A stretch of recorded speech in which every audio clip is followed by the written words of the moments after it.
la 740, c'est en 22. C'est en 22 qui est traité là ce soir à 23h, quoi. Donc quand on est arrivé en bas, il y avait tout le monde et tout ça. Est-ce que ça va aller? Est-ce que t'as pris la crème? T'as mis une bonne ou pas? Hey, François! Allô, François, ouais, regarde-moi. Viens me dîner parce que comme ça, moi je la prends après. François!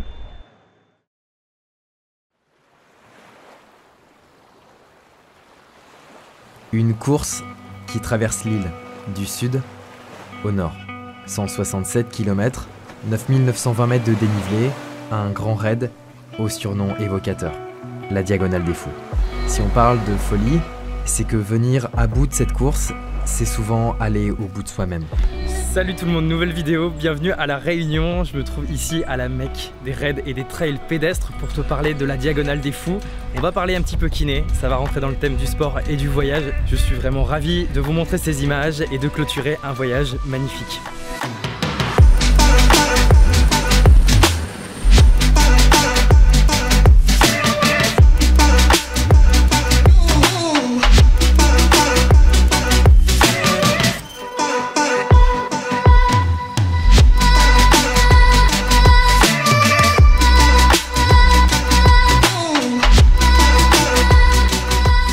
Pourquoi j'ai fait plus de 9000 km pour me retrouver ici, sur ce petit bout de terre paradisiaque où énormément de métropolitains ont choisi de s'y installer, comme mes copains kinés. Une île qui compte sur ses ressources agricoles en canne à sucre, sur le tourisme, mais qui reste avant tout connue pour ses reliefs et la végétation luxuriante, son volcan, le troisième le plus actif au monde, le Piton de la Fournaise, que t'as sûrement vu à la télé dernièrement, et la générosité de ses habitants. Mais cette île n'a finalement rien à voir avec ses cousines d'outre-mer, par une fantaisie que les Réunionnais connaissent très bien. Le Grand Raid et la Diagonale des Fous.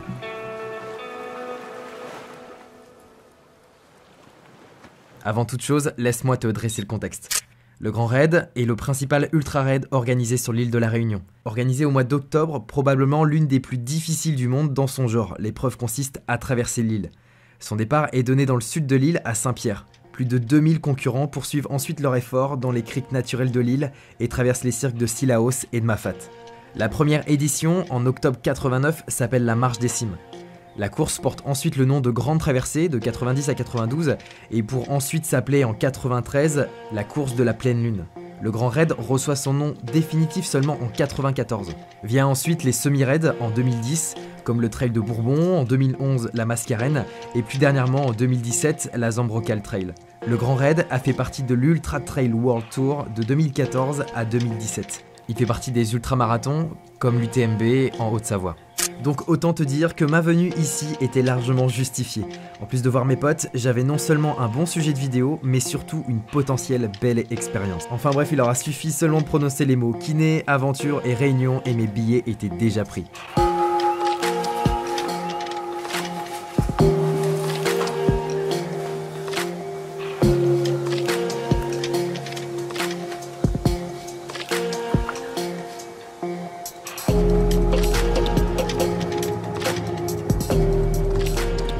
Ici, entre guillemets, le trail il est un peu ancré dans les traditions sportives de l'île, donc ça donne plus d'accès, ça donne plus d'ouverture. Ouais, ça reste quand même une terre de trail, quoi. Donc en termes de beauté de paysage et tout, il n'y a pas une sortie où tu peux pas te blaser de ce qui t'entoure. Je pense qu'à la base, si on fait ce sport, c'est pour ça, quoi. Parce que sinon, je ferais de la course à pied dans un stade.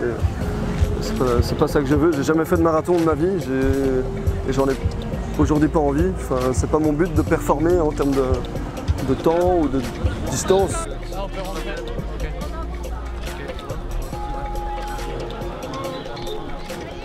« 166 km. Ça paraît délirant, ça paraît inhumain, et pourtant 2863 personnes ont signé le contrat et se lancent pour une première nuit qui va être longue.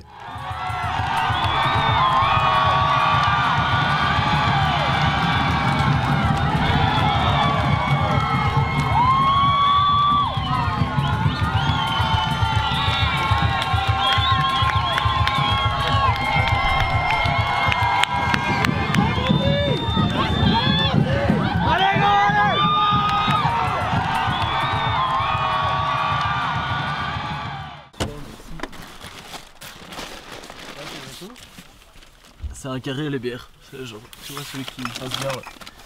Hop. Oh, magnifique. Ça va Pitou? Voilà, on vient de s'installer pour la nuit, ici sur le premier bivouac. On est tout près du piton de la Fournaise. On doit dormir à côté du point de ravitaillement de demain. Il va arriver vers 7 h du matin. Voilà, il fait très très froid parce qu'on est très très haut sur l'île. Ça doit tourner aux alentours de 5 degrés je pense.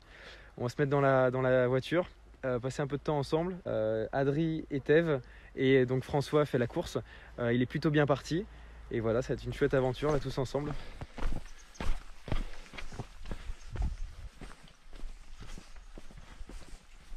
Après c'était le début de la course donc voilà, c'est passé relativement entre guillemets vite. Ça reste quand même, le froid c'est quand même pas quelque chose quand t'es à la Réunion auquel tu t'attends. Mais bon, il y avait du givre là en haut, il faisait très froid. Je suis pas resté longtemps sur le ravitaillement parce que justement je voulais pas me refroidir, mais bon, compliqué avec même mes doigts qui picotaient, etc. Donc pas facile à ce niveau-là, ça c'était la première nuit.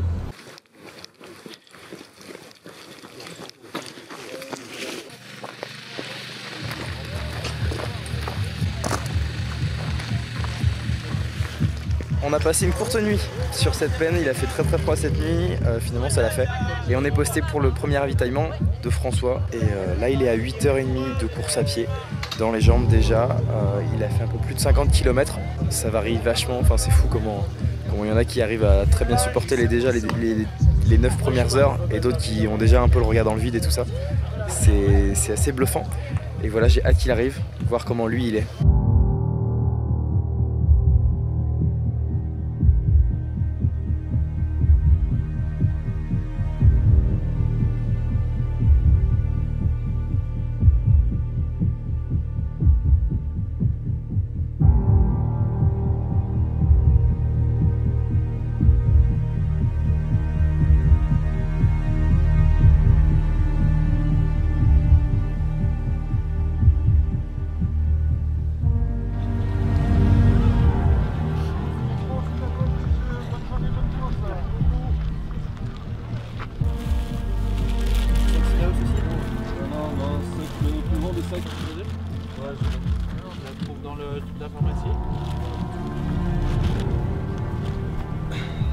Et puis oui, au niveau logistique évidemment, que ce soit au niveau de la nourriture, du médical, crème anti-frottement, etc.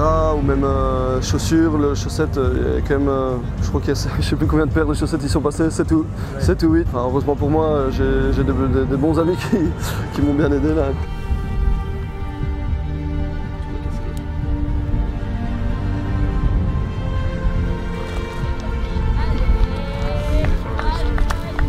Allez Francis. Allez gros. Allez. Ouais. Allez Francis. Allez. Allez Francis.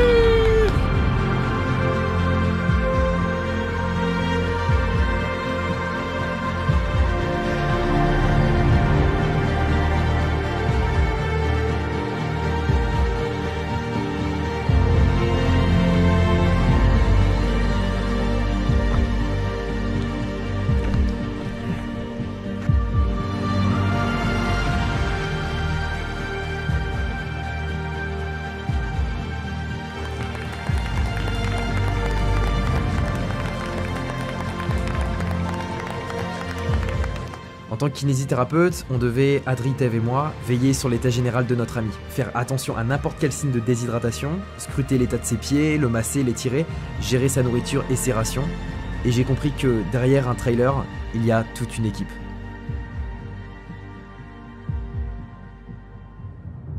Bon, je dois avouer qu'entre les ravitaillements, et pour nous éviter d'attendre trop, mes potes m'ont montré quelques spots assez sympas. J'ai découvert la Réunion, et ça nous a permis de tuer un peu le temps et de faire, entre autres, quelques petites bêtises.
Faut pas non plus négliger la distance, 166 km c'est quand même long, donc tu sais jamais ce qui peut se passer, même après 100 km il en reste 66, donc tu peux jamais prévoir ce qui va se passer.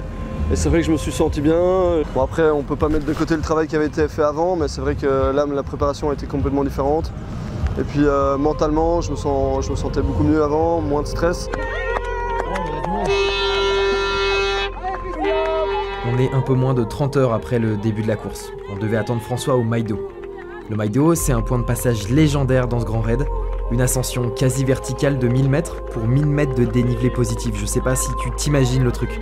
On était à chaque fois surpris par le peu de temps qu'on passait à l'attendre. Le mec était inarrêtable. On pensait récupérer notre pote en manque de lucidité, fatigué, mais je me rappelle pas l'avoir vu plus de 15 minutes à chaque ravitaillement. Et je dois dire que c'est un sacré rythme pour nous aussi. Cette dernière journée, on a enchaîné 4 ravitaillements dans la foulée et toujours avec ce petit stress d'arriver après lui. Combien de 13 de kilomètres? 55.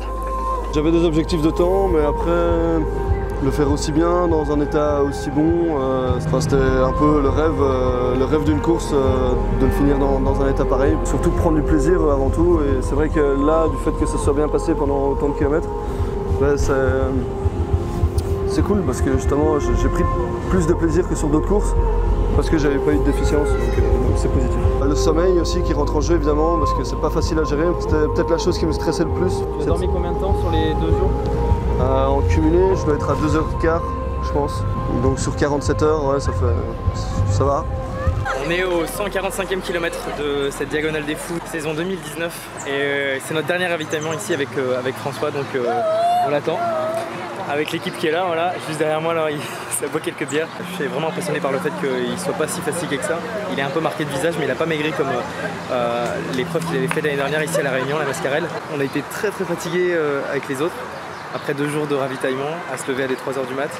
Il nous a bluffé parce qu'il était toujours en avance par rapport à nous, donc on a toujours couru. Sinon, il est allé là.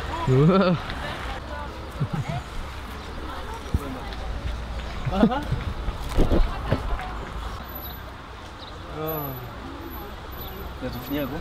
Tu veux qu'on te masse un peu les jambes ou qu'on fasse un truc pour toi? Et sinon ouais, de manière générale, clairement pour la préparation, ultra important d'être kiné. Enfin, ultra important, c'est clairement un atout plutôt.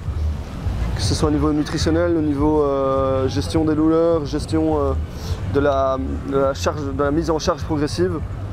Globalement, on a une vision de notre corps qui est complètement différente qu'une personne lambda. Le but, c'est d'en sortir le plus rapidement possible, justement de ne pas penser à la douleur, parce que ton corps, en fait, au final, il s'adapte. C'est quelque chose qu'il faut essayer de gérer. Allez, gros, c'est la dernière. Ciao, ciao. Ciao, gros.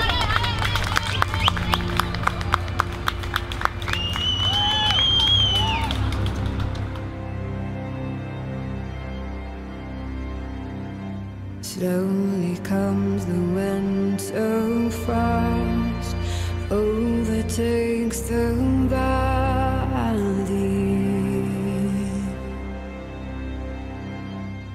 clinging to the earth until... Voilà, on y est, Saint-Denis, et le grand soir, il risque d'arriver d'une minute à l'autre. Je suis tellement fier de mon pote, c'est un truc de fou ce qu'il a fait et je suis vraiment très fier d'être ici là ce soir à La Réunion, de fêter ça bientôt avec lui. Voilà, j'attends l'arrivée avec impatience et je vais filmer ça.